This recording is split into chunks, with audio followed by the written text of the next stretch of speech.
again to deliver his welcome speech to the 12th Sanggunian ng Panunsod ng Pasig, our City Mayor, Victor Ma Regis.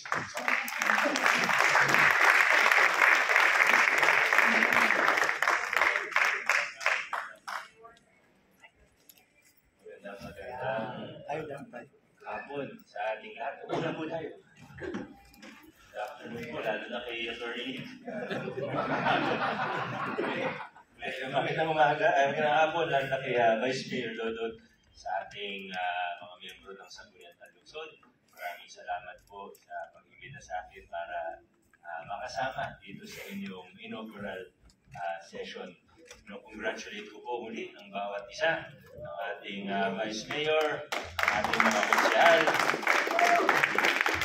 lalong-lalo na ang ating mga bagong kasama. Bagamat nabati ko na kayo kanina ng ating flag raising ceremony, kaya yung batiin ko po ulit. Siyempre, kailangan talagang special mention dahil special talaga itong mga bago nating kasama. Special mention sa ating 4 na bagong kasama. Simulan ko na po kay Councilor Boy Raimundo, Ronald Alan M. Raimundo, kay Konsehal Ryan Enriquez, Konsehal Warren, hindi ko talaga masabi yung pangalan mo na hindi tumatawa, pero Konsehal Warren Inocencio.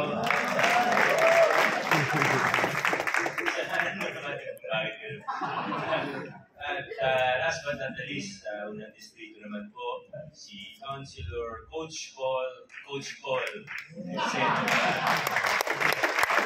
meron siya na handang tumulong sa inyo at inaasahan po natin na magiging maganda ang samahan ng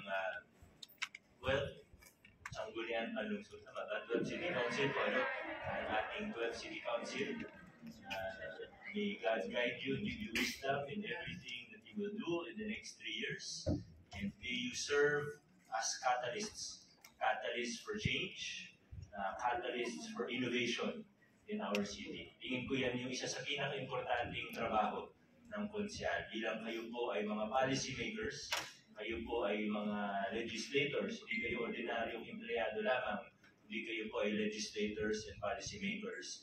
And isa sa pinaka-importante, para sa akin lang naman, isa sa pinaka-importanteng gagawin ninyo na maging katalista kayo ng mga pagbabago, maging katalista kayo para sa mga innovation na mangyayari sa ating lungsod. Pero sa pagkakilala ko sa bawat isa sa inyo, siyempre sa ilalim ng matibay na pamumuno ng ating Vice Mayor Dodot, na pinakita na pwede magkaroon ng isang City Council na maayos, na malinis, na tapat, at magpapakita ng kahusayan. Nakita po natin yan kay Vice Mayor Dodot sa ating mga kasama. Sigurado po ako na magiging maganda ang performance ng ating City Council. Ako naman, nandito lang. Sabi nga ni Consiel Simon, nandito lang naman talaga ako para magpakita ng suporta sa inyo. At kung ano po ang kailangan ninyo, ika nga kung ano yung mga tools, kung ano yung kailangan ninyo para ma-equip kayo, ma-empower kayo bilang mga legislators ng ating lungsod, ay nandito lang po ako para magbigay ng tulong at suporta sa inyo habang ginagawa ninyo ang trabaho ninyo. Marami tayong kailangan gawin sa susunod na 3 taon at kung kayo po ang aking mga kasangga, siguradong mananatiling confident po ako sa aking ginagawa. Maraming salamat. Congratulations.